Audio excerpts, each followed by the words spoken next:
would say there might be an escalation between us and the Iranians. I agree with They are threatening. By the way, they're treating us with much more respect right now than they did in the past.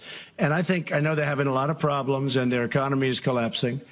But I will tell you this, at a certain point, they're going to call me and they're going to say, let's make a deal. And we'll make a deal. But they're feeling a lot of pain right now. That's what President Trump had to say just a few minutes ago, speaking about Iran and Iran's presence in Syria, once again insisting the withdrawal from the nuclear deal is working, Iran is suffering, and that they will come back to him and ask for a new deal. We're going to switch gears now, talk about Iran and talk about Syria, because there's a lot of breaking news that we need to cover. Israel's Air Force is now confirming it did attack 3 military positions in Syria overnight, as the risk of perhaps outright war between Assad's troops there and the IDF creeps closer. Syrian media says 3 targets were hit, and they were small military posts in the Quneitra Valley. That's near the Golan Heights border. The IDF says the strike was in response to a Syrian intelligence drone that infiltrated Israel, flew for 6 miles. Israel then shot down the drone. The attack came after Prime Minister Netanyahu met with Russian President Vladimir Putin at the Kremlin in Moscow.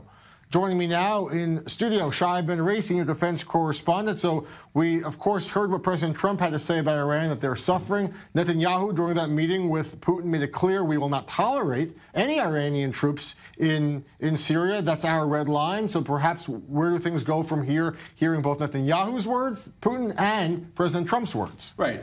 We understand that there are arrangements that may be underway in terms of trying to set them up, in terms of all sorts of commitments that perhaps the Iranians will make to the Russians in terms of just how far or how close they can get to the Israeli border. Israel would like the Iranians to withdraw altogether from Syria. That's what the Defense Minister Lieberman said. The specific distance doesn't matter. If Iran is there, we can attack. Israel is pushing to get Iran out of Syria altogether. I'm not sure it's altogether realistic. Certainly the Russians don't support that position. There does seem to be some sort of talk about perhaps getting some sort of buffer zone, perhaps 80 kilometers is a figure being thrown out there.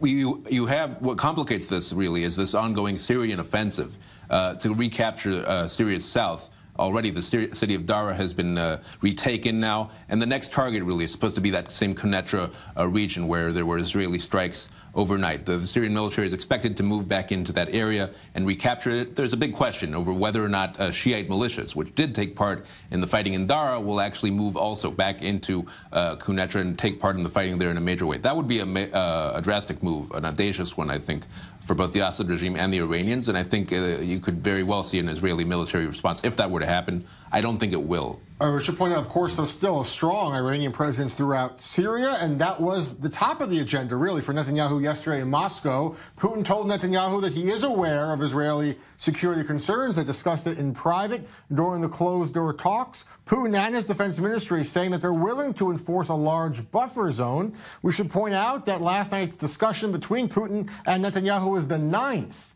face-to-face meeting between the two in the last 3 years. Every visit like this gives us an opportunity to act to try and stabilize the situation in the region and increase security. Obviously, our focus is Syria and Iran, and our position is known. Iran must leave Syria. This is not new. I have to say that the cooperation between us is a central factor in preventing a deterioration in the situation, such as the infiltration of a drone into Israeli territory on Wednesday. Let's go now to Alexey Khlebnikov. Alexey is with the Russian International Affairs Council. Sir, thanks for being with us. Netanyahu made his point clear. So what's going to happen? Will Putin push and negotiate for all of Iran's troops to get out, or is that not realistic? We have to be speaking about a buffer zone instead. Well, first of all, you rightly mentioned that it's quite unrealistic. And over the last several months, we've heard repeatedly from Russian foreign minister, from president and the military that Iran's withdrawal from Syria is unrealistic. We also should remember that Iran's presence in Syria started not since the civil war, but Iran has been there for decades, and it's the reality. On the other hand, Moscow clearly understands Israeli security concerns and tries to be a mediator, trying to sort of sit on 2 chairs to try to meet Israeli security concerns and preserve its working relations with Iran. Alexey, so, I mean, would Putin still turn the other cheek? These Israeli airstrikes that are ongoing in Syria, is Putin still willing to let them slide, so to speak, especially as we're dealing with the demilitarized buffer zone in the Quneitra area? Yes, that night's strike by Israeli air forces was kind of a signal which Israel always sends, like in any situation when Syrian drones or rockets fall into Israeli land, Israel retaliates because it sends a signal of power. And as you also rightly mentioned, I want to elaborate a bit on that the most realistic scenario currently is to create a buffer zone with Russian military police or military units being deployed there. So they would basically guarantee or try to guarantee the disengagement of Iranians' military presence in South Syria. All right, Alexey, thank you so much for being with us. I want to turn very quickly to Shai because we have 30 seconds left, but it's important to ask, how did this drone fly 6 miles into Israel? What does that signal? Right. We have actually a map that basically traces the route of the drone. It essentially took off from southern Syria.